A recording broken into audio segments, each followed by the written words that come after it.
పిల్లలు, ఈరోజు ఒక కథ చెప్పుకుందామా మనం? సత్యమేవ జయతే. అందరికీ తెలిసిందే అయినా ఒక్కసారి చెప్పుకుందాము. ఒక గ్రామంలో ఒక ఆవు ఉండేది. అది ఎంతో మంచిది. తోటి పశువులతో ఎన్నడూ కలిహించుకోకుండా యజమాని మాట వింటూ సాధు జంతువుగా జీవించేది. ఒకరోజు అడవిలో అది ఒంటరిగా మేత మేస్తుండగా ఒక పులి చూచి దానిపై దూకడానికి సిద్ధమైంది. అది గమనించిన ఆవు, భయపడక, పులిరాజా, ఒక్క నిమిషం ఆగు, నేను చెప్పే మాటలు విను.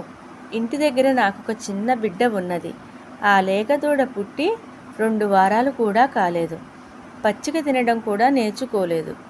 నీవు దయతలిస్తే నా బిడ్డకు కడుపు నిండా పాలు ఇచ్చి మంచి బుద్ధులు చెప్పి వస్తాను.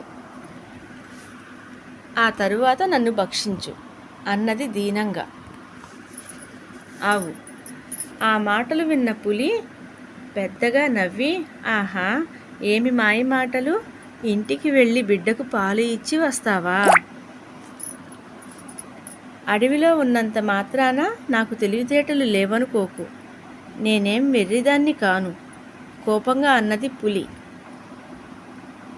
నీవు అలా అనుకోవడం సరికాదు. నేను అసత్యం పలికేదానను కాను.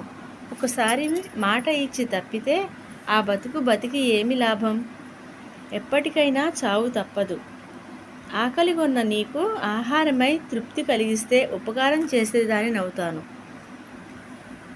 ఒక్కసారి నా బిడ్డను చూచి ఆకలి తీర్చి రావాలని నా ఆశ అన్నది ఆవు.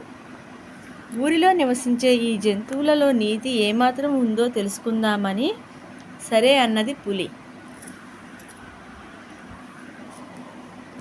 ఆవు ఇంటికి పోయి దూడకు కడుపు నిండా పాలిచ్చి, కోడెదూడ శరీరాన్ని ప్రేమతో నాకుతూ, నాయనా, బుద్ధిమంతుడుగా మంచితనముతో జీవించు, తోటి వారితో స్నేహంగా ఉండు, ఎట్టి పరిస్థితుల్లోనూ కూడా అబద్ధాలాడకు, మంచి ప్రవర్తనతో పేరు తెచ్చుకో అని బిడ్డకు మంచి బుద్ధులు చెప్పి ఆవు అడవికి చేరుకున్నది.